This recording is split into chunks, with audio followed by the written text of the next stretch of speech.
he contacted the Stoke-on-Trent Sentinel after reading of an appeal, because quite often over the last few years we've appealed for sightings, or we've asked for information on the whereabouts of people. And I have to say that where a few years ago it was easy to do it, it's got increasingly more difficult to put that appeal in a paper.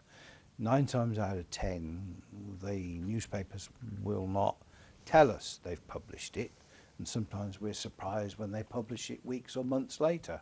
And I've no idea, all we can do is ask for an appeal, but it has got more difficult, and I have no idea why.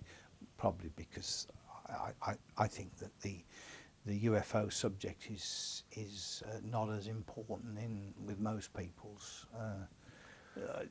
as it was 5 or 6 years ago. I would argue that even local papers now are ran to a draconian model which has fixed perceptions and does not represent the views of local people fairly in an even and balanced way. That strings are being pulled right from the top into local level newspapers. No, reluctantly, I concede with what you're saying, because it's we said before that I have unsuccessfully tried right up to last week to attract the attention of a number of journalists and a number of newspapers, because I've always thought that irrespective of how they understood the question of UFOs, that they would be more than willing to feature a story of an ex-copper who's got immersed in flying saucers, if only to poke fun at me. But unfortunately, that situation has not transpired at all. But I'm not saying there's any conspiracy. I know you would probably think there's a conspiracy, but I can echo what you're saying. I have sent my film Silent Killers, all about the animal mutilation phenomenon, to a local journalist. Nothing covered on that. And I gave a talk not long ago, and I wanted that covered in the newspaper, and I got a 1-inch square item. Richard Hall will be talking about little green men. I've never used that term, so they either ignore it completely, or they'll poke fun at it. Yeah. It's something that is difficult for me to accept, particularly I suppose after all the years in the police. But I've seen the proof of that pudding many times over, particularly when we first started this. We were, I want to say it when I say we, as you know, Dawn's a bit of a shy, retiring type, but I was quite often asked to do talks on the BBC. I've done them at Pebble Mill, I've done them at Coventry, I've done them at Birmingham, I've done them at Herefordshire, but I'm not flavour of anything now. That they, and I don't know, I've emailed them constantly, but this is why I'm saying I don't think that the UFO subject is in vogue at the moment. I know you might think there's some sort of a block, but it's not in vogue for me. I can only tell you that I'm not getting, since I started producing these books, I'm not getting any curiosity as to what on earth I'm doing, and but that's the way it is. But the individual, the journalists, I don't think have the freedom to write what they want. I had a couple of journalists. They covered a UFO story, and that I had covered, and I actually think they had an ulterior motive for that, because I was contacted by a mainstream journalist after that who wanted to do an article all about my paranormal interests. I said to him, well, actually, my main current interest is in 9/11 and other things, and he wouldn't cover it. And I've had the same experience with a couple of local journalists who came to my office, and I told them various things, and they didn't want to cover it. But anyway, to get off. Otherwise, we're going all day. We could talk all day about this, couldn't we? Yeah. I mean, I would just say that so many sightings from the 70s, where people had the courage to stand up and say, "I saw something pretty unusual last night. I saw this. I saw that."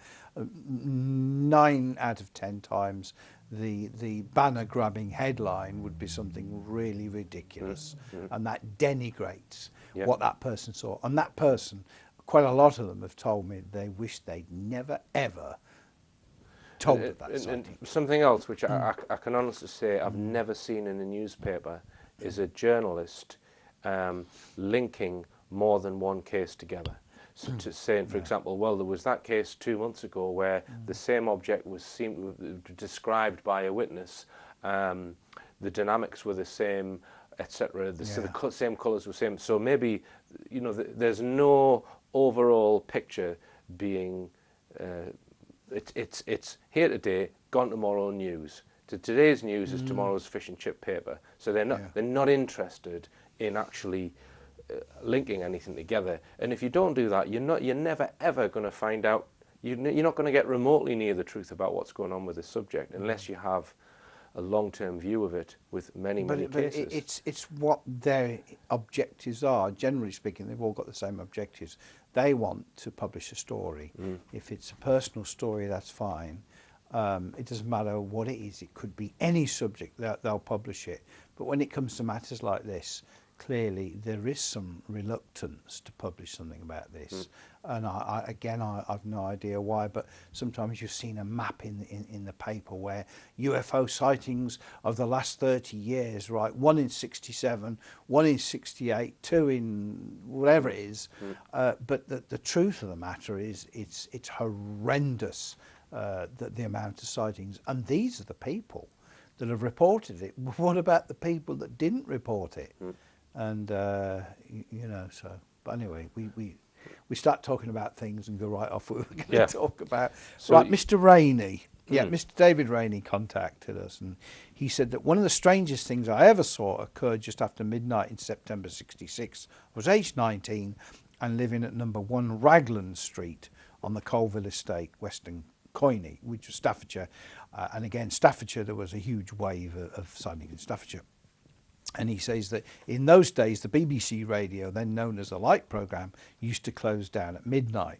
I remember preparing for a bed a few minutes past midnight when the room was lit up by a powerful burst of light that shone like day. The radio, which was still on at the time, went mad with static. The light faded away as did the static. A few seconds later, the same thing happened again. The radio started whining. I went over to the window and pulled back the curtains to be met by a powerful light that blinded with its intensity as it swung around towards me. As it moved away, the radio ceased its static. Slowly but surely, 3, I couldn't have made this up, 3 luminescent blue glowing balls of light then came from the position of where the lights had been, the right one near Cavershaw, the second Cavers wall, the centre one down towards the River Blythe, and the left towards Sheep Wash Lane. It glided silently over the fields. I saw a car going up Sheep Wash Lane. One of the blue glowing spheres passed. Within a few hundred yards of the car, the driver must have seen it, then the beam went out, leaving darkness to return. So that's what he saw. And once again, I mean, we're just selecting, we're not selecting cases involving 3 objects. But again, you can see these objects appear to come in 3s or come in 1 and then split into 3. I don't know. So I've had that reported to me recently, again in a case in Lincolnshire. Objects either coming together or coming apart. Yes. Which was observed at Rendlesham. It was, yeah. And that's quite difficult to explain in terms of any current technology. Well, I don't think we can. When I first became involved in this, it was difficult to believe that luminous objects could split into 2 and then rejoin themselves, but they have, and they do, and they will continue to do so. And sometimes there's a dozen objects, sometimes there's 1, and I don't know. And even more interestingly, sometimes you'll get 3 objects or 4 objects appear in the sky. 2 will then disappear and then will come back hours later. So it appears to be some sort of concerted behaviour, but for what particular reason? But is it some sort of reflex action though? Is it? I don't know.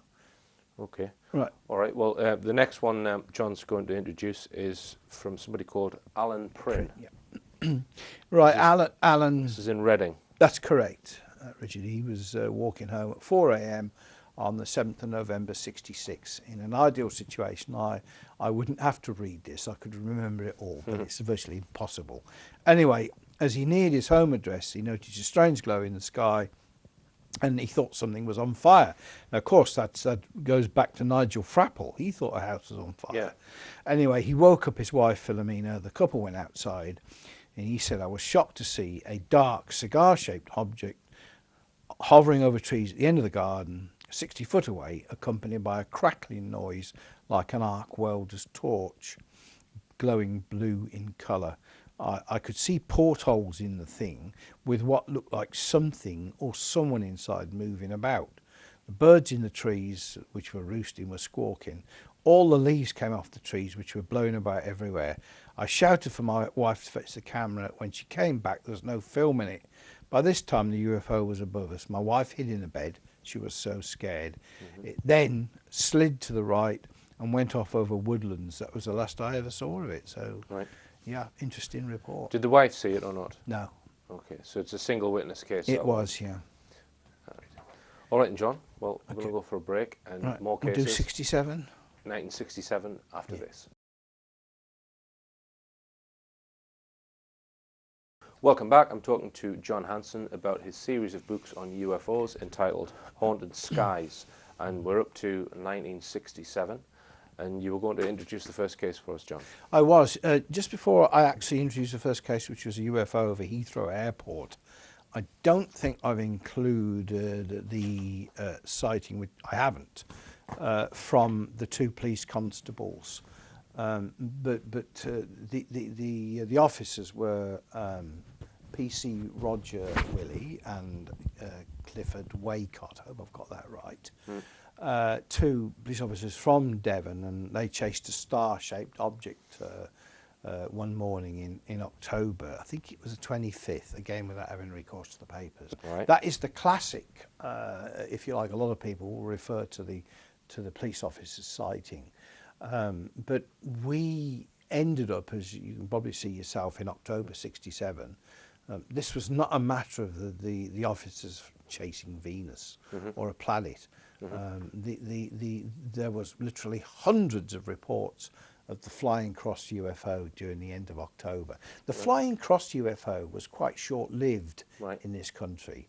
If my memory serves me all right, it was first seen in September, October, but by the end of the October, it had, if you like, I won't say it's disappeared off the map, but it was not, the cross-shaped object was not something that is very common to the UFO phenomena. Right. It was something that was relegated to the autumn 67 period. But of course the Americans, they had a lot of sightings of the flying cross as well, and they were chasing it in their patrol cars. And Right. so when you say flying cross, well, you it mean, looked like a bejeweled cross. It was like a church cross. in which orientation would it move? Would be Well, it was like an aeroplane with no, a no, cross no. It like was that? moving as a cross. So it was like this. Yeah, that moving was through just the how air it was like that? moving. Yeah, a Right. flying cross covered in lights. Bizarre. Yeah, it was observed all over the country. And how many lights? What just Well, what it was at covered the in, no, extremities it was or covered? lights on the extremities. Yeah, Right. yeah. But It was also like, along the. it was, yeah. It was like one lady said. It was like a church cross. It was it was covered in lights, and there's no mistake. And many people, another characteristic of not only the flying cross behaviour but UFO behaviour is the amount of times people have told me that they have seen what looks like a piece of angle iron. Part of the craft looks like an angle iron. The times people have said it to me, that's Right. really quite strange. So, Yeah. or like a beam, or like a piece of iron. A girder. Uh, Yeah. Exactly, that's the word I should have used. Right. Like a girder. Right. The amount of people that said to me, so yeah, I'd forgotten the So did anyone manage to photograph the cross? no. Okay. But lots of people have described it in yeah, a similar fashion. They have, yeah. Anyway, another man that we spoke to was John Percy Thomas Grieg, and he was employed as a chief steward with British Airways, and he's a very clever man. He was a member of Mensa, and later he was employed by the diplomatic services. Well, on the 20th of April 67, he was travelling back to Heathrow, having been to Glasgow at 2 p.m. on a crew bus. with a junior steward and air stewardess. So he says we drove through the tunnel on the runway 28R on the north side of the airport, heading towards the catering race. We then turned left out of the tunnel and began to drive up to ground level when the steward in front of me said, "Hey, what is that?" I looked up expecting to see an aircraft, but was astonished to see a dull aluminium coloured object motionless in the sky over Ashford, Middlesex. So somebody suggested to him that it might have been a Boeing 707. However, he rejected this as an explanation, as there was no wings or the black smoke, which he said was a characteristic trait of the early 707s. And he said it was still there, prominent in the night sky as aircraft flew in and out of the airport. Suddenly it tilted in the sky, and it was now looking like Saturn with a ring around it, and promptly vanished. When he contacted the control tower asking for further information, they denied having seen it. Anyway, he says that a few days later, I happened to go to my mother-in-law's house in Hanworth.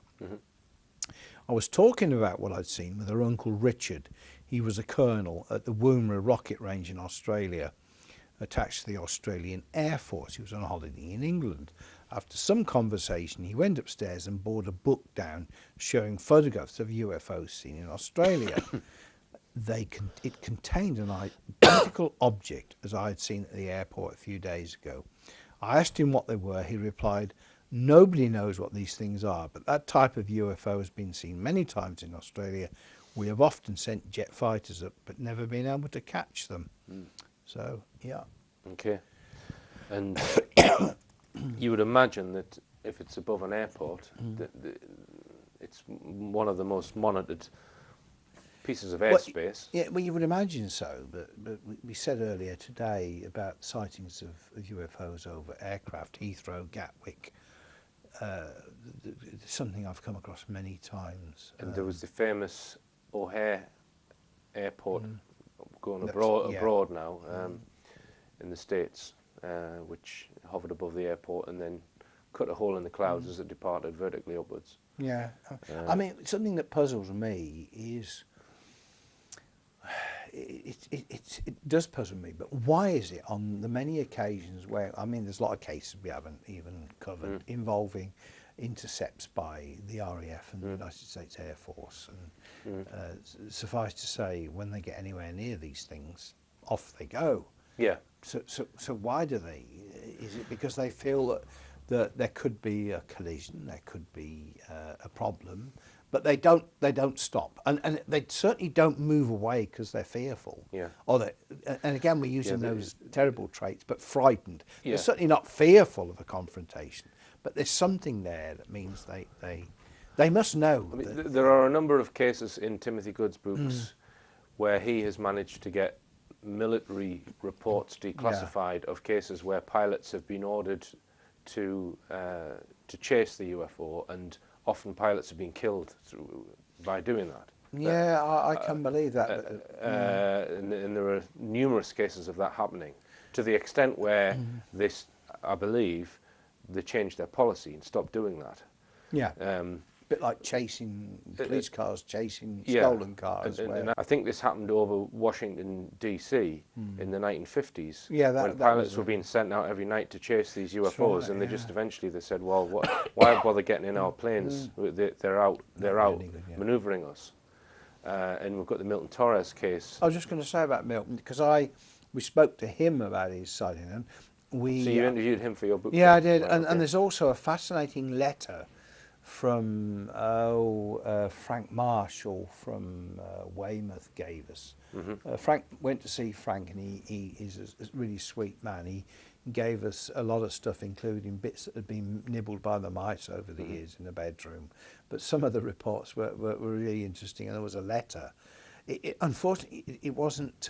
It was 57 May, but not dated, and it was by a serviceman who'd witnessed something, and we're pretty sure there's a connection there. Right. But but Milton Torres, that was spectacular, because he was he was a few seconds short of actually firing his, I think it was his Minnie Mouse, what was it, Minnie Mouse? Mighty Mouse Mighty missiles. Mouse. Yeah. Well, far off. Was it Mighty Mouse? Yeah, Mighty Well, it Mouse used to be missiles. Mini, but now they're Mighty. Yeah, that's Yeah. right. Yeah, it sounds quite funny, really, but it's not. Yeah. Funny. Yeah, and I know that. And he was pretty scared and debriefed and Yeah. told not to say anything. That's right. And that case only really got out because of Harry Harris and Yeah. his, Yeah. but if you look at these cases in general, John,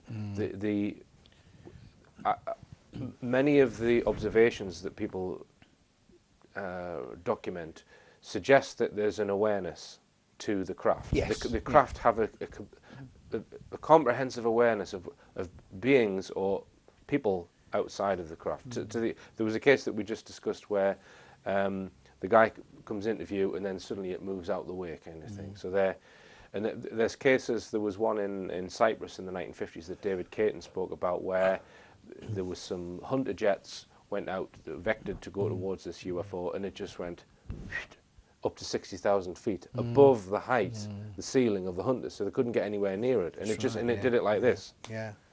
So they seem to have a policy of just basically avoidance when things come into their airspace.